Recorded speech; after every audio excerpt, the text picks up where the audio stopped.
Alright, what's going on, guys? Trev back again, here to bring you another video. This one's going to be doing another comic book series review, sort of entire series summary.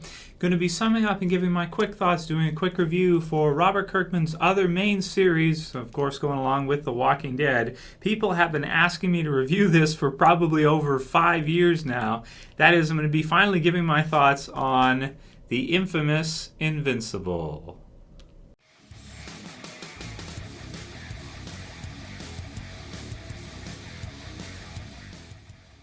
And this one won't contain spoilers. Basically, I'll just be giving you guys my thoughts overall on this series. Most of you probably have never read this series before. It's weird. This is basically what happened from my perspective, anyway, as I was getting into reading Kirkman's stuff between Invincible and Walking Dead. I had read Invincible first because I had heard of it, and then and I did like it quite a bit. And then, of course, Walking Dead hit. Walking Dead's been just absolutely incredible. But alongside it, Invincible has been released almost all the way through. It's got, I think 120-something issues, something like that. 20 trades, a bunch of volumes, and a few compendiums now, too. So it's in terms of length, it's close to Walking Dead, what you guys would see with the Walking Dead comic book series, in that it's been running for over 10 years. You're following a set of characters. In this one, you have kind of a more, I want to say, like a classic comic book superhero type story, kind of a coming of age. To describe for you Invincible, this character right here, Mark Grayson, basically if I was to sum him up as a character, compare him to some Marvel or DC type characters, if you took Superman or maybe Superboy and you mashed him together with Spider-Man, that's kind of what you would get with Invincible. You have a really nice mix of, it's almost like a series that kind of encapsulates what's best from Robert Kirkman's perspective in terms of comic books. It's got some really good a really good coming of age story to begin with Mark Grayson as he's in high school, and he's just starting to discover his powers, and his dad right here is Omni-Man, who is like the world's greatest superhero. You could view him as like your mature Superman, saves the world, this kind of deal. He's reading a thing, a crisis averted, Omni-Man saves the day on the cover of the first volume, Family Matters.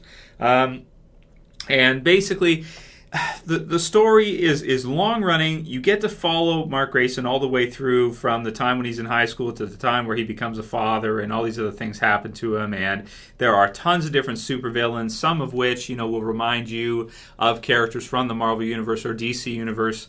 Some of which are really kind of silly, some are fun, some are kind of scary, and some are just simply badass, like a villain named Conquest, who's has a pretty amazing fight with Mark in Invincible in the series around issue 60 or so.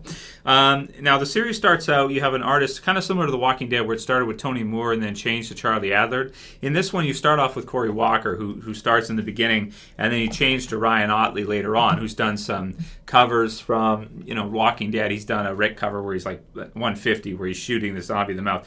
Ryan Ottley's artwork is insane in terms of action. Here's an example. This is issue 115. You got this I don't actually know this character's name. He's like a lion. He's got like a mace, and here he is fighting one of the most powerful Ultramites right here, kind of like one of their Uber Superman, so to speak. And there's this blood like everywhere. It's taking like blood all over the place, and he gets all scratched up.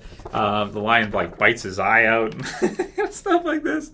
So it's just crazy, man, in terms of action, and the gore is quite crazy. And it doesn't, if you look at the cover from the start, it's all bright, colorful, shiny. The first trade reads really nice. It's got some really fun humor at the end, where basically you have Mark and his father, who's their Superman, who are pretty much coming home for dinner. They're eating dinner, and the mother's been worried because it's been a while since her husband's been home, and she worries. He's Superman, he's invincible, but sometimes he faces some crazy threats from other dimensions and stuff like that. And they're just kind of having dinner talk, and she kind of asks, if anything interesting happened to them today, this kind of deal. And so Invincible goes into how his teacher basically has been turning his classmates into organic bombs, setting them off, and then because his son committed suicide. And then the father says, I spent the last 8 months enslaved by an army from an alternate dimension. Although it seems much less time has passed here, about a week ago, I led a revolt against my captors and regained control of my powers. Today, a team of scientists from the rebellion found a way to get me home. And then she replies by saying, that's nice. Who's ready for dessert? Because it's just so normalized for her to do for her to hear this kind of stuff, right? She's just like a housewife that's been gotten used to this kind of deal. So really funny. So it is one of Kirkman's best creations, I would say. Walking Dead, his biggest, of course. Invincible, kind of a series that for hardcore comic book fans, for hardcore comic book readers, is really a fan favorite. It's really something that has a great, I would say, a good following among people that are really well read in comic books and really love superheroes, love that genre.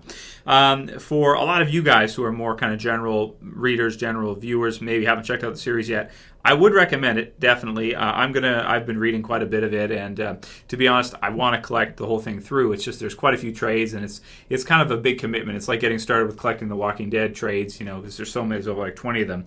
Each one's like $13 US plus tax, so it gets a little pricey, but worth it because it is a lot of fun, and I'd like to see this eventually get adapted into maybe a movie or TV series or something because it is really that good.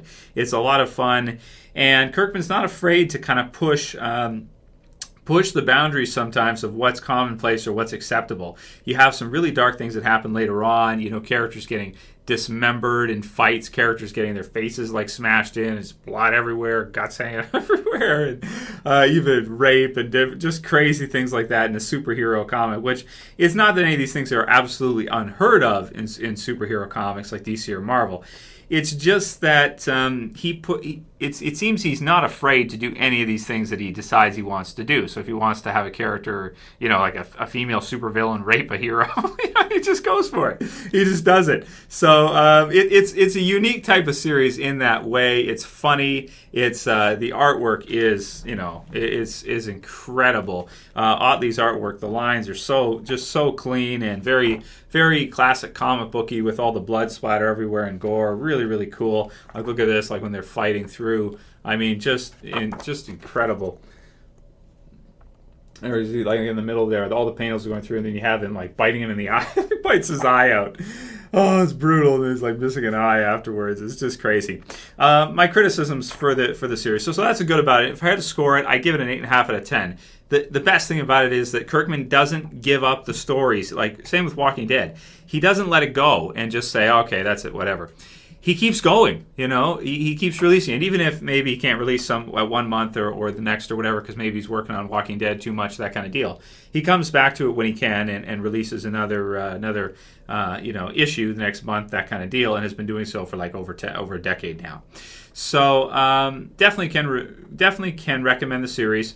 I'd put it as Kirkman's second best work. Of course, Walking Dead being best. I know a lot of people actually like this a lot more than Walking Dead. I think it depends what genre you're into. If you're into superhero comics, I can see that. If you're into zombie movies, then definitely I think Walking Dead is probably, in character drama, Walking Dead is probably where you're at. But if you love the superhero kind of stuff, and there's always stuff you wish you would have gotten to see in Superman or maybe Spider-Man or something, Invincible may have it for you. It's a lot of fun. The only thing that I find a little bit hard to follow in Invincible is you get a lot of alien worlds and stuff like this, which are really imaginative. Like here's like, I don't know what these are, like some kind of ant aliens or something. I don't know. I don't know. And it gets a little silly and a little hard to follow sometimes. Maybe it's my own lack of imagination, and that's my problem. Some of the villains kind of come and go kind of aimlessly, and they're not really all that well developed sometimes. I don't know if maybe he's too busy thinking up the next great storyline for Walking Dead. Sometimes he slacks a bit, maybe. I don't know. With Invincible, I'm not sure. But it's an awesome series. Definitely one that people have been collecting and following forever now.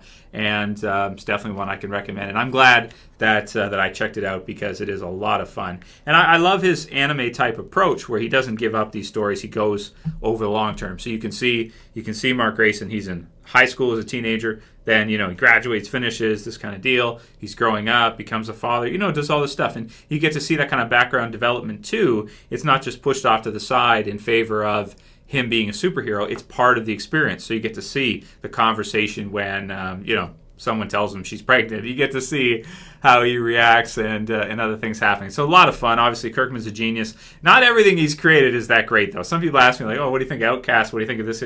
It's all right. Haunt it's okay. You know, some of the other stuff like what was it, the Wolfman, the Incredible Wolfman, or something like that. I don't know. It sounds terrible.